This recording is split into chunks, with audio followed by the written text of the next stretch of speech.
Most losing isn't about talent, it's about identity. You've put in the hours and still watch someone else get the promotion, the contract, the finish line. When your inner story says first don't belong, you stop taking the tiny, daily actions that add up to wins. The result is predictable: effort without trajectory. Think about the teammate who always finishes projects early. They aren't superhuman. They act like the kind of person who finishes things on time, so their inbox, calendar, and habits bend to support that image. A single belief changes dozens of small choices: replying to one email, setting a timer, showing up on Monday, until consistency creates momentum. This shift is simple and practical, not mystical. It's not pep talks or pretending. It's one concrete swap, one phrase you tell yourself, one regular action you keep, one environment tweak you make, and the feedback from those moves rewrites your identity. Cause and effect. Change the identity cue, and behavior follows. Change the behavior, and results follow. You'll get a quick test to see which identity is running your life and one realistic action you can start tonight to flip it. Do that, and decisions stop being the fight. They become the default. Winning becomes not a rare event, but the natural outcome. When losing no longer fits your story, people tend to act in ways that match who they think they are. That silent rule creates tension the moment stories and results stop matching. Because if the story says first lose, the behaviors that follow make losing likely. Facts from psychology show identity shapes attention and effort.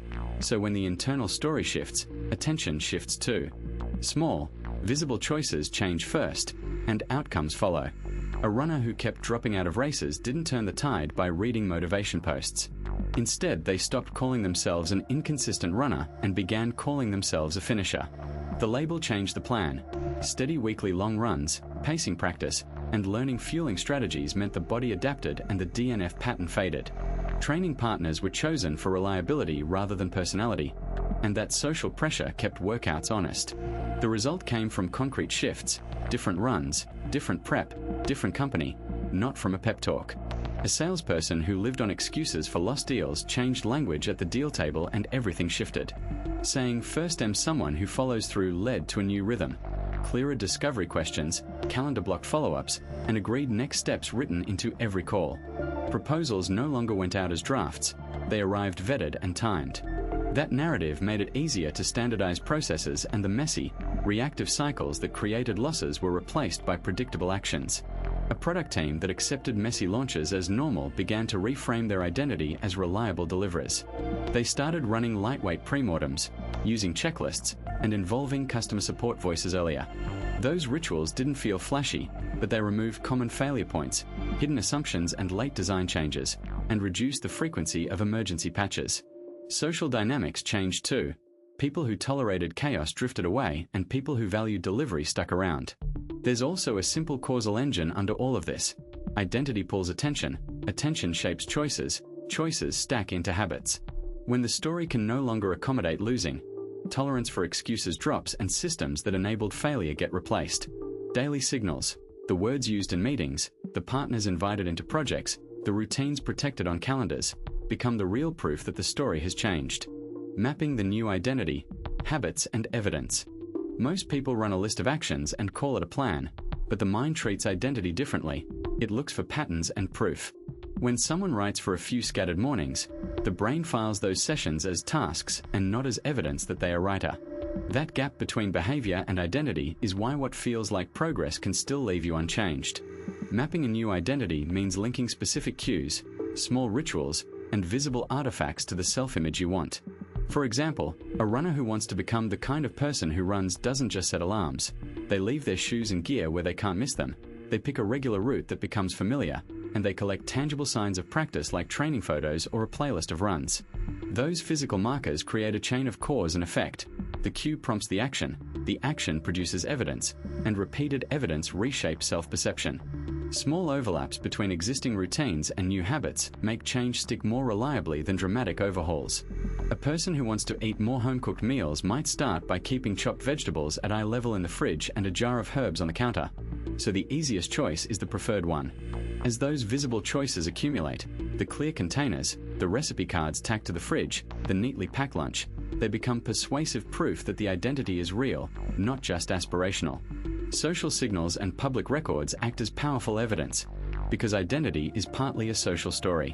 When someone posts a short article to a public newsletter, joins a local writing group, or shares a photo from a morning run, the responses and records serve as external confirmation. The effect is straightforward.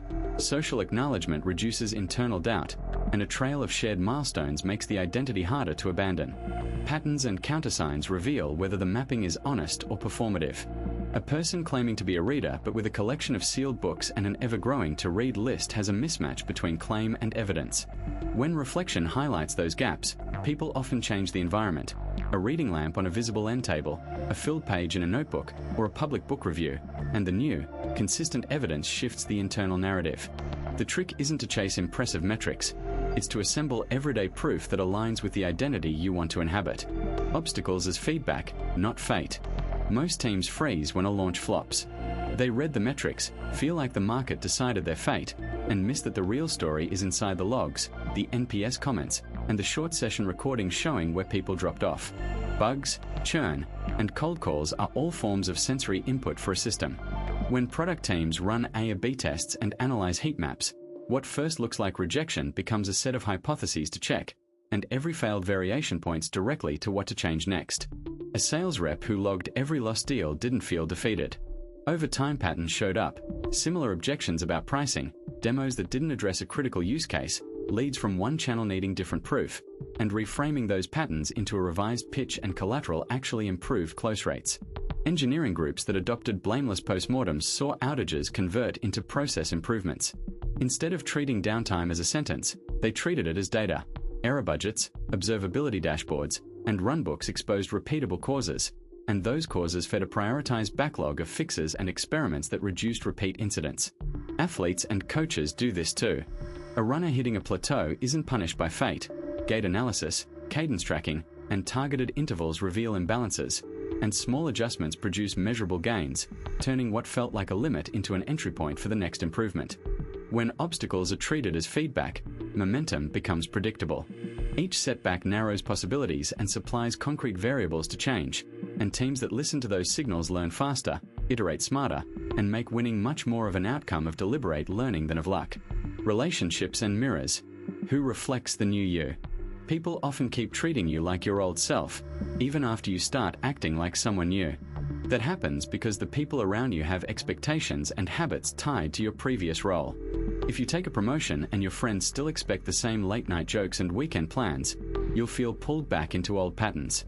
In everyday life that looks like subtle pressure, texts that assume your availability, humor that minimizes new responsibilities, or colleagues who hand you the tasks you're trying to stop doing. Those repeated cues create a feedback loop that makes maintaining a new identity harder than it should be. Not every person around you reflects the change you want. Some people amplify it, others dampen it. A direct example is a manager who coaches you to present at meetings. That person amplifies a leadership identity by giving concrete opportunities and feedback. Contrast that with a longtime friend who constantly jokes about you getting too serious, which sends a dampening signal and nudges you back toward old habits. The difference shows up in specific behaviors. One gives you rehearsals, critiques, and introductions. The other keeps offering the same late-night plans that once defined you. Over time, those behaviors shape whether the new role feels normal or like an act. Small, repeated interactions are the real mirrors, not grand conversations. A running partner who texts "see you at 6" every morning makes the new routine real. A coworker who consistently defers to your decision in meetings reinforces authority. Social reinforcement works through frequency and predictability. That explains why changing who you spend routine time with matters more than a single pep talk. The brain treats repeated social responses as confirmation, and confirmation makes an identity stick. Cutting ties or changing rhythms is practical and often emotional at the same time. Reducing weekend drinks with people who drag you back doesn't erase history, but it changes the daily incentives. Replacing a habitual lunch group with a study circle or a professional meetup shifts what behavior gets praised and repeated. For example, swapping poker nights for a monthly writers group changes the conversational topics you rehearse and the habits you consolidate. These shifts aren't about judgment. They're about the simple mechanics of who gives you the signals that match the person you're becoming. Sustaining the shift. Systems that outlast motivation. People often feel great for a week and then wonder where that person went. Small practical choices disappear when enthusiasm wanes, and without a structure, those choices never become permanent. Put running shoes by the door and the chance you'll go out increases simply because you see them. Visible cues change the path of least resistance, and that shifts behavior more reliably than pep talks. A single locked decision can save dozens of moments of willpower later. Setting up auto-pay for rent or utilities removes a recurring choice and prevents slip-ups when life gets busy. Meal prepping for the week turns dinner time into a reheating task instead of a decision under fatigue, which is why many people who want healthier diets pick one cooking day and treat it like an appointment. Those small, one-time actions reduce friction, and reduced friction preserves the new identity when motivation fades. Accountability that attaches real consequences makes change stick. Platforms like StickK let people put money and a referee behind a goal so failing feels costly in a concrete way, and workplace running clubs or neighborhood study groups convert private intentions into public expectations. When someone has to report progress to others, they often follow through not because they are more motivated, but because the social and financial systems around the goal make failure harder and costly. Feedback and visible records keep the loop going.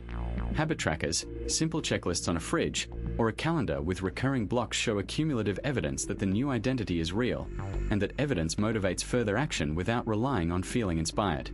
Many people who transform their routines do a weekly review, a brief look at what worked and what didn't, and that modest cadence repairs small leaks in the system before they become big drains on motivation. Over time, the evidence of consistent action becomes the strongest argument for continuing the behavior.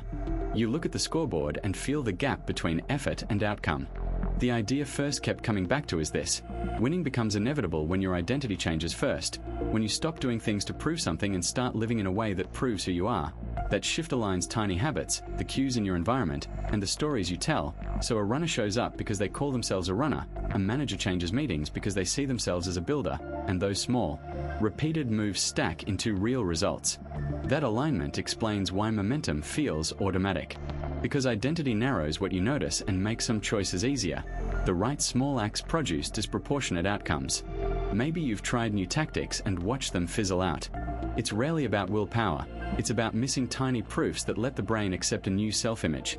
5 minutes of practice that becomes evidence. One sentence you say out loud that shifts how colleagues treat you. A visible change in your calendar that signals a priority. These are concrete shifts, not mysterious. Once you create one repeatable proof and observe it for a week, decisions stop feeling like battles and start feeling like confirmations. It feels safer to wait for a dramatic breakthrough. If this landed for you, think about running one small identity experiment for 7 days. Pick one sentence you want to be true about yourself and make one tiny, visible choice that proves it, and notice what actually changes in how you behave and how others respond. Sharing what you try here helps everyone get less guesswork and more usable examples. There's no pressure.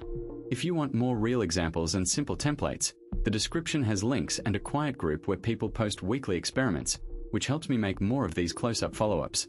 You might worry this sounds nice but abstract. In the next videos, first we'll follow 3 real people: a teacher reshaping classroom norms, a founder turning hiring into identity signaling, and a weekend athlete fixing chronic inconsistency. And we'll watch the mistakes, the pivot points, and the tiny proofs that actually move the needle so you can see what to copy and what to avoid. Expect messy moments and practical fixes. Thanks for being here. First, I'll see you in the next one.